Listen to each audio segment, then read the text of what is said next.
네, 안녕하세요. 게임도장입니다. 자, 오늘은 지난 시간에 이어서 또 하나의 마이크로 게임인 카팅 마이크로 게임을 한번 살펴보도록 하겠습니다. 유니티 허브를 실행해 주시고요. 왼쪽에 학습 탭을 누르신 다음에 프로젝트 선택을 하시고 여기 두 번째 항목 카팅 마이크로 게임이라고 있어요. 이걸 선택해 주세요. 프로젝트 다운로드 버튼 눌러주시고 다운로드가 완료되면 프로젝트 열기 버튼 눌러주세요.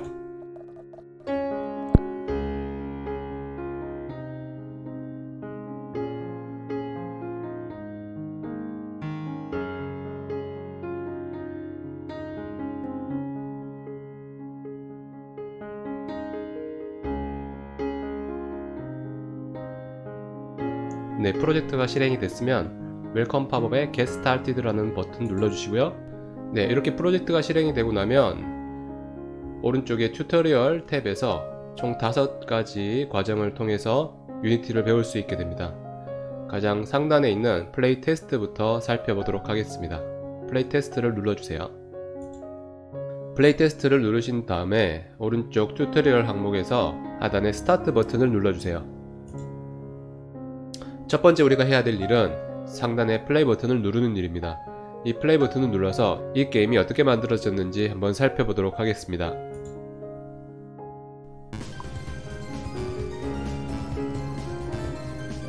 네, 게임은 보시다시피 이제 레이싱 게임이고요. 키보드의 화살표를 통해서 게임을 시작을 할 수가 있습니다. 위로 올라가는 화살표를 눌러보시면 이렇게 자동차가 앞으로 전진을 하게 되고 좌우 화살표 키를 이용을 해서 자동차의 방향을 바꾸실 수가 있게 됩니다. 그리고 스페이스바를 누르게 되면 드리프트를 할 수가 있어요. 제가 다른 게임은 잘 못해도 레이싱 게임은 되게 잘하거든요. 네, 근데 이 게임은 조작이 좀 불편하네요. 네, 제가 개인적으로 좋아하는 레이싱 게임은 리치 레이스입니다. 남코에서 나왔죠. 자, 이렇게 이제 게임을 플레이 해보셨으면 다시 플레이 버튼 눌러서 게임을 종료해주세요. 그리고 이제 오른쪽에 넥스트 버튼을 눌러주세요. 이번에 해야 될 일은 왼쪽 하이라키 화면에서 카트를 선택하는 과정입니다. 왼쪽에 하이라키에 지금 카트가 활성화되어 있죠. 이 카트를 선택해주세요. 카트를 선택하셨으면 넥스트 버튼 눌러주세요. 카트를 선택하고 나시면 이렇게 지금 보시는 것처럼 인스펙터 창이 활성화되게 되는데요. 이 인스펙터 창은 우리가 하이라키에서 선택한 요소의 속성들을 보여주는 화면입니다. 지금 보고 계시는 이 인스펙터 화면이 선택된 카트의 여러가지 속성들을 의미하게 되는데요. 넥스트 버튼 눌러주세요. 여러가지 속성 중에서 디폴트 스테이트라는 속성이 있습니다. 이 속성을 눌러주세요. 디폴트 스테이트에는 액셀러레이션, 브레이킹, 코스팅, 드래그, 그래비티 여러가지 속성들이 있죠. 그 중에서 탑 스피드라는 속성이 있습니다. 이 속성의 이름만 봐도 이건 이 카트가 가질 수 있는 최대 스피드라는 걸 알 수 있습니다. 이 탑 스피드가 현재 25라는 값을 가지고 있는데 이 값을 한번 바꿔 보도록 하겠습니다. 저는 25라는 값을 5로 바꿔 보도록 할게요. 자, 5로 바꾸고 나면 오른쪽에 에디트 탑 스피드 프로퍼티가 체크가 되게 되고요. 넥스트 버튼을 눌러주세요. 탑 스피드를 5로 바꾸고 나면 게임은 어떻게 변경됐는지 한번 확인해 보도록 하겠습니다. 플레이 버튼 눌러주세요.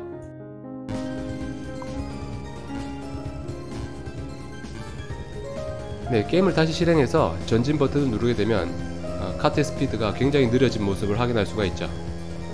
네, 이 스피드로는 도저히 게임을 진행을 할 수가 없을 것 같아요. 네, 경운기 같아요, 경운기. 자, 이런 게임에서는 드리프트도 별 의미가 없겠죠. 네. 자, 다시 플레이 버튼 눌러서 게임을 종료해 주겠습니다.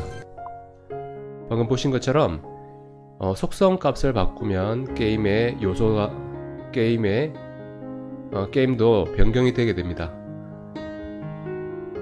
자, 그리고 그 다음 튜토리얼로 넘어가 볼까요? 오른쪽에 튜토리얼 에디터 UI 버튼을 눌러주세요. 세이브 해주시고요. 자, 이번에는 에디터 UI 튜토리얼을 시작해 보겠습니다. 스타트 버튼 눌러주세요. 에디트 UI 튜토리얼에서는 이 두 가지 화면에 대한 설명을 간단하게 하고 있는데요. 이 왼쪽에 있는 하이라키 화면과 가운데 있는 씬 화면, 이 두 화면은 비슷한 용도를 가지고 있는 화면으로, 왼쪽의 하이라키의 경우에는 현재 지금 게임에 등장하는 모든 요소들을 목록 형태로 보여주는 화면이고요. 가운데 있는 씬 화면의 경우에는 게임에 등장하는 모든 요소들을 그래픽 형태로 보여주는 화면이에요. 그래서 둘의 목적은 게임에 등장하는 요소들을 보여준다 라는 데 있지만 보여주는 형태는 다릅니다. 특히 씬 화면의 경우에는 그래픽으로 보여주기 때문에 우리가 눈으로 봤을 때 뭐가 뭔지 확실하게 알 수 있다라는 장점은 있지만, 목록 형태에 비해서 보여줄 수 있는 요소들의 한계가 있습니다. 우리가 눈으로 사물을 볼 때도 우리가 바라보는 쪽만 보이는 것처럼 지금 씬 화면도 시점이 고정된 위치를 기준으로 게임의 요소들이 보여지게 됩니다. 넥스트 버튼을 눌러주세요. 그렇다 보니까 씬 화면에서 다양한 요소들을 확인해 보기 위해서는 이 시점의 조작이 필요하게 되는데요. 왼쪽에 보시면 이 핸드 툴이라고 있습니다. 이 핸드 툴을 눌러주세요. 핸드 툴을 누르시면 마우스 포인트가 손바닥 모양으로 바뀌게 되고요. 이 상태에서 마우스 왼쪽 버튼을 클릭을 하시고 마우스를 이동해 보시면 이 시점의 위치가 바뀌게 됩니다. 얼핏 배경이 이동하는 것 같이 보이지만 실제 배경의 위치는 고정된 상태로 제가 보고 있는 시점의 위치가 바뀌는 거라고 생각을 해주시면 돼요. 자, 여기저기로 한번 이동을 해보도록 하겠습니다.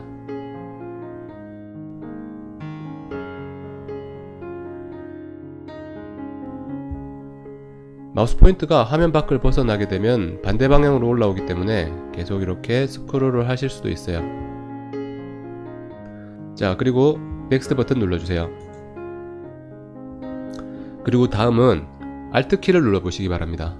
Alt 키를 누르면 손바닥 모양의 아이콘이 눈 모양으로 바뀌게 되고요. 이렇게 바뀌어진 상태에서는 똑같이 마우스 왼쪽 버튼을 클릭을 하고 마우스를 이동을 하시면 회전을 하게 돼요. 이 역시 마찬가지로 배경이 회전을 하는 게 아니라 배경을 바라보고 있는 시점이 이동을 하고 있다 라고 생각을 하시면 됩니다.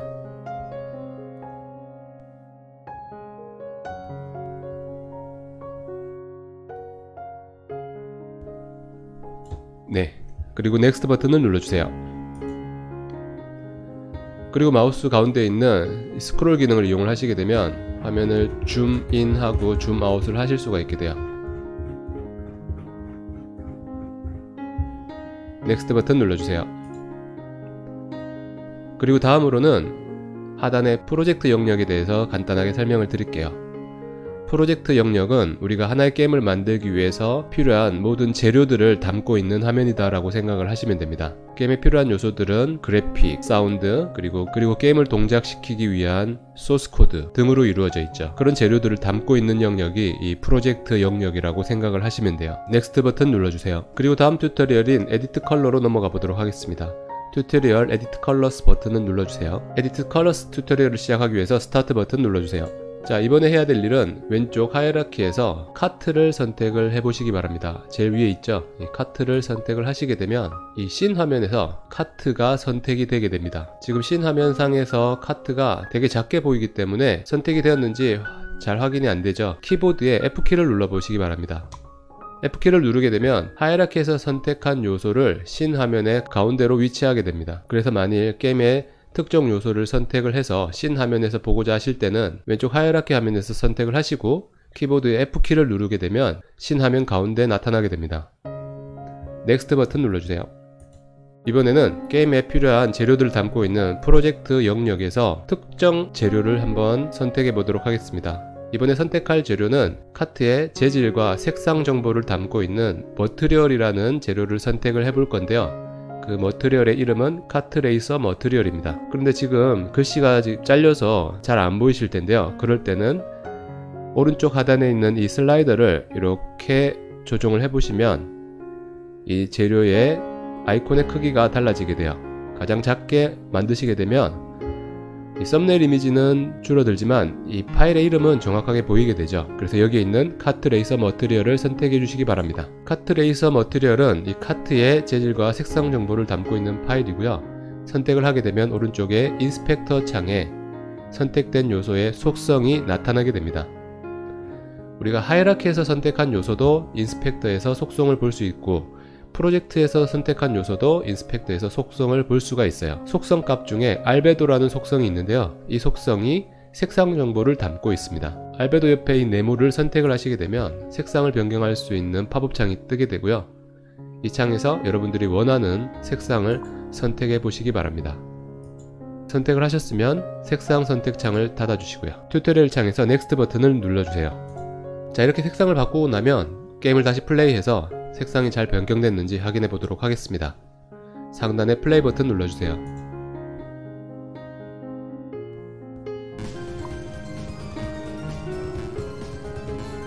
네, 이렇게 자동차의 색상이 변경된 모습을 확인할 수가 있죠.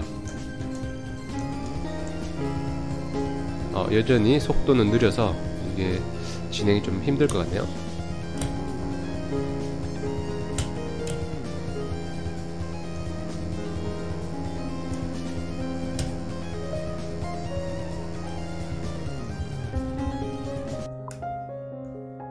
네, 이렇게 해서 색상을 바꾸는 방법도 한번 살펴봤습니다.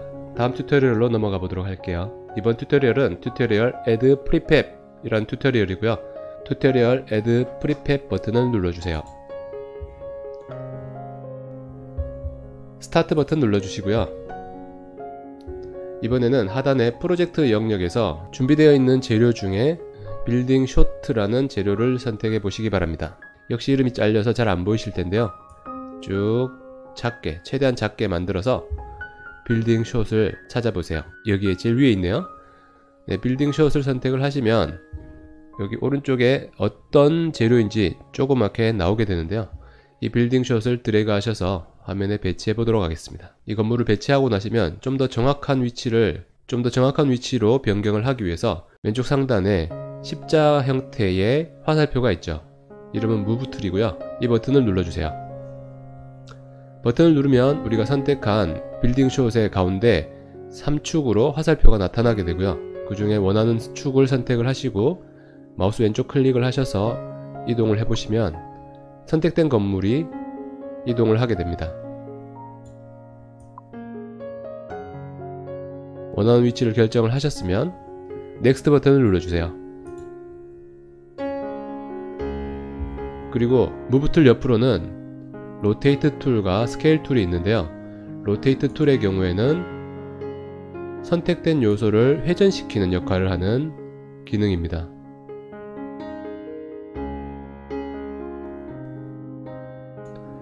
그리고 스케일 툴의 경우에는 선택된 요소의 크기를 변경시켜주는 기능이고요.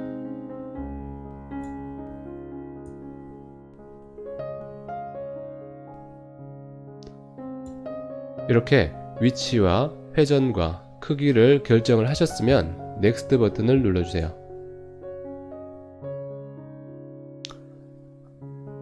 자, 그리고 다음 튜토리얼로 넘어가 보도록 하겠습니다. 튜토리얼 빌드 앤 쉐어 버튼을 눌러주세요. 세이브 버튼 눌러주시고요. 스타트 버튼을 눌러주세요. 이번에는 이렇게 만들어진 게임을 다른 사람들이 플레이할 수 있는 형태로 빌드하는 과정과 빌드된 게임을 인터넷을 통해서 공유하는 과정에 대해서 살펴보도록 하겠습니다. 우선 파일에 빌드 세팅 들어가 보시면 이 Scenes in Build라는 항목에 아무것도 나타나 있지 않습니다. 우리가 지난 FPS 마이크로 게임에서는 진행하지 않았던 내용인데 여기 하단에 보시면 Add Open Scenes라고 있어요.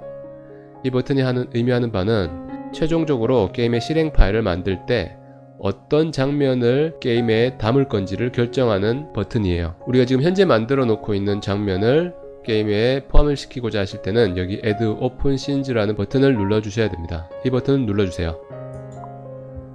누르게 되면 이렇게 카팅 씬즈의 샘플 씬이라는 게 등록이 되게 되고요. 지난 FPS 마이크로 게임에서는 이 과정을 진행하지 않았던 이유가 이미 등록이 되어 있는 상태였기 때문이었어요. 하지만 여러분들의 게임을 만드실 때는 자동으로 등록되어 있지 않기 때문에 이 과정을 반드시 진행을 해주셔야 됩니다. 등록하셨으면 왼쪽 하단의 플랫폼 항목에서 우리가 만든 게임의 실행 대상이 될 플랫폼을 선택을 하시면 됩니다. 저는 웹브라우저에서 실행되는 형태의 게임을 만들 거라서 웹GL을 선택을 했고요.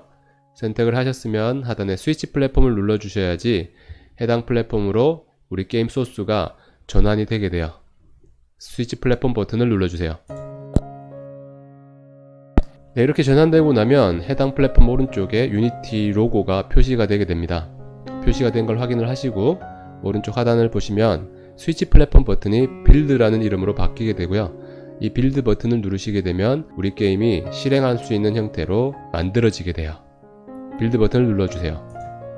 빌드 버튼을 누르시게 되면 실행 파일을 어디에다가 만들 건지 결정하는 화면이 나오게 되는데요. 결정해야 되는 팝업이 나오게 되는데 여기에서 마우스 오른쪽 클릭해서 새 폴더 눌러주시고요. 여기 빌드라는 폴더를 하나 만들어 주겠습니다. 그리고 만들어진 빌드를 선택을 하시고 만들어진 빌드 폴더를 선택을 하시고 오른쪽 하단에 폴더 선택 버튼 눌러주세요.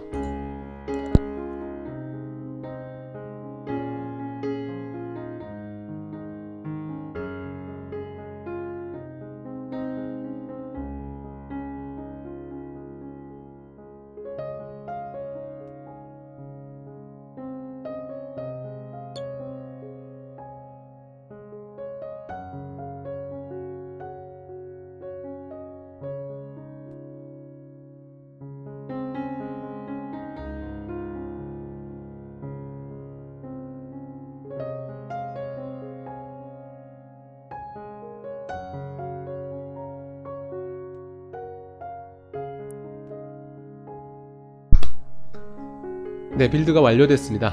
완료가 되고 나면 이 빌드 폴더가 있는데요. 이 빌드 폴더 안에 들어가 보시면 지금 여기 나와 있는 모든 요소들이 우리가 만든 게임에 필요한 요소들이고요. 특히 인덱스 파일이 게임을 시작하는 파일입니다.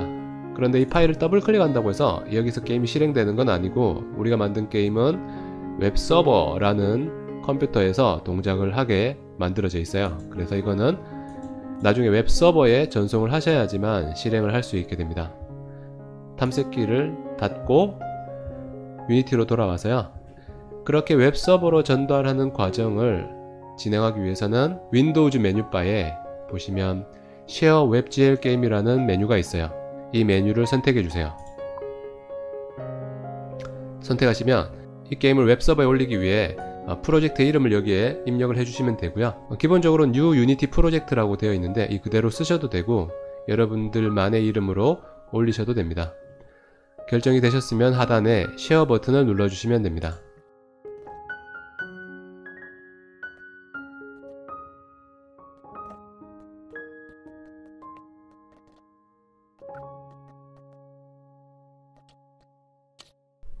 네, 업로드가 완료되면 파란색의 링크가 보이실 거예요. 이 링크를 클릭을 하시면 여러분들이 업로드한 게임을 실행해 보실 수가 있어요. 네, 여기 플레이 버튼 눌러 보시면 로딩 과정을 통해서 게임이 실행되게 됩니다. 그래서 주소창에 있는 이 URL을 여러분들의 친구들에게 카톡이나 이메일로 알려주시게 되면 여러분들의 친구들도 여러분들의 게임을 즐겨볼 수가 있게 되겠죠. 네, 너무 느리죠. 이걸 빌드해 버렸네요. 속도를 좀 늘릴 걸 그랬습니다. 네, 하지만 제가 드리프트 하나는 기가 막히게 잘하죠.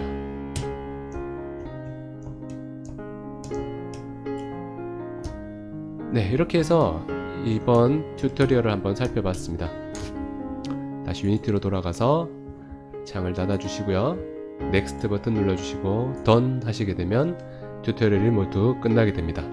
영상은 여기까지고요. 다음 영상에서는 마리오와 같은 플랫포머 게임에 대해 한번 살펴보도록 하겠습니다.